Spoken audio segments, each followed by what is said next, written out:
sentez-vous maintenant que le défilé est terminé? Vraiment satisfaite, très contente. Tout c'était magnifique, tout le monde m'a aidé.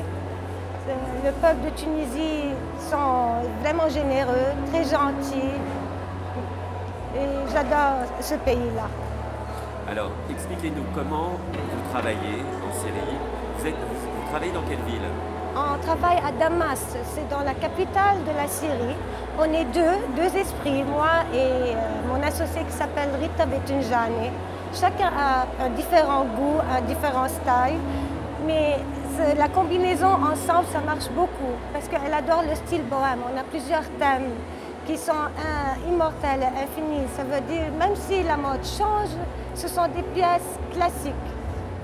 C'est pour elle le style bohème et moi j'adore le style oriental. Alors on a vu vos pièces sur le défilé. Ouais. C'est un vrai parti pris. Les châles, vous avez senti que c'est pas très pris. C'est oriental parce que le dessin ne représente aucun pays, ni Palestine, ni Jordanie. C'est mélangé, c'est coloré et tout. Si vous avez remarqué, les couleurs ont beaucoup changé. D'habitude, c'est noir et blanc, vert et blanc, et le dessin, ça représente le pays. Et des signes de la paix. Oui, oui. On a essayé de mélanger tout le style pour qu'il soit pour le monde entier, pour les pays arabes en même temps. Surtout notre nom de compagnie, Chou Chic. Chou représente les orientales, l'arabe, parce que tout le monde dit Chou. Et chic, c'est pour l'international, pour l'Europe, pour tout, même l'Amérique. Alors, aujourd'hui, la situation en Syrie est plutôt compliquée. Un petit peu. Comment vous travaillez? On espère que ça va passer. Tout le monde a besoin de travail, tout le monde m'a beaucoup aidé. J'étais très contente d'avoir ce Fashion Week pour que les gens puissent travailler et avoir de liquide entre leurs mains. Et grâce à Dieu, on a pu tout faire. Et avec l'aide de Tunis aussi, on a essayé de travailler beaucoup mieux. Oui. Ouais. Parce que là, pour vous approvisionner, pour trouver les tissus, pour... Bien sûr, on a de tout. Tous les magasins sont ouverts, même les commerçants ils sont en train de vendre. Tout est presque normal, surtout dans le capital, il n'y a rien. Oui. Les ateliers sont en train de travailler. Oui. Il n'y a pas de...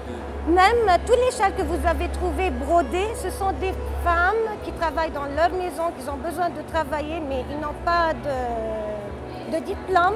Et vous savez, la mentalité arabe, c'est interdit que les femmes sortent de leur maison. Alors, je ne peux pas les emmener dans des ateliers. Je fais le tour chaque jour presque pour donner à tout le monde toutes les matières premières et tous les châles. Et j'ai mon propre atelier pour tout ce qui est doré. Le doré, c'est plaqué or, mais basé sur du cuivre.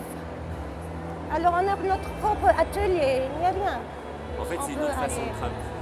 Toutes les femmes avec lesquelles vous travaillez ne travaillent jamais ensemble, en fait. Non, ils se connaissent, bien sûr. Ils se connaissent dans la région, bien sûr. Ils se parlent, mais ils ne sortent pas. C'est comme ça. C'est différent. C'est un peu bizarre pour la mentalité arabe. Et il y a aussi des associations que aussi ce sont des filles orphelines ou sans parents et qui n'ont pas de la liquidation, qui venaient pour étudier. Aussi, on fait essayer de passer du travail pour ces associations aussi. Alors, mon travail est distribué partout. Mais le plus, c'est toujours des femmes qui sont en train de travailler, des jeunes filles et des mamans. Quelles sont les plus grandes difficultés auxquelles vous êtes confrontés aujourd'hui? C'était la première expérience pour moi. Je sentais mon cœur bas.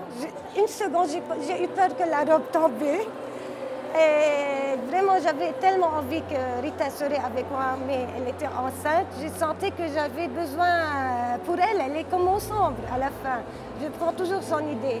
Mais grâce à Léla qui m'a reçue ici en Tunisie, elle m'a beaucoup aidée, elle et ses amis. Ça a passé. Quels sont vos objectifs aujourd'hui? Mon but pour le futur? Oui. Vraiment, mon Dieu m'a donné plus que je mérite. Alors, puisque maintenant c'est publié dans les magazines, partout, j'aimerais bien que tout le monde aurait ma collection avec des très bons prix. Et partout où je voyage, j'aimerais voir un peu de mon style. Oui, pour que les Européens, les Américains voient notre tradition orientale un petit peu. Je sais que tout le monde aime les Arabes et aime les artisanats et tout, mais quand ce sont des femmes qui sont en train de travailler, travail main, très difficile surtout. Maintenant, il n'y a pas tout le temps beaucoup d'électricité, ils sont travaillés sur les chandelles, parfois, vraiment. Surtout, on a travaillé toute cette collection presque pendant 1 mois et demi et je ne savais pas si je vais arriver ou pas parce qu'il y avait un problème que la Tunisie ne voulait pas donner la visa. Alors, on était en train de travailler et risquer. Si je vais arriver ou pas, je ne savais pas. C'était bon. Et là, vous repartez quand? Après demain matin. Après demain. Oui. Oui. Et nous avons bien que vous soyez venus chez nous. Et j'aimerais bien vous faire un tourisme, voir la Syrie tant qu'elle est belle, vraiment. Elles sont peuple très généreux, très gentil chez nous aussi, comme la Tunisie.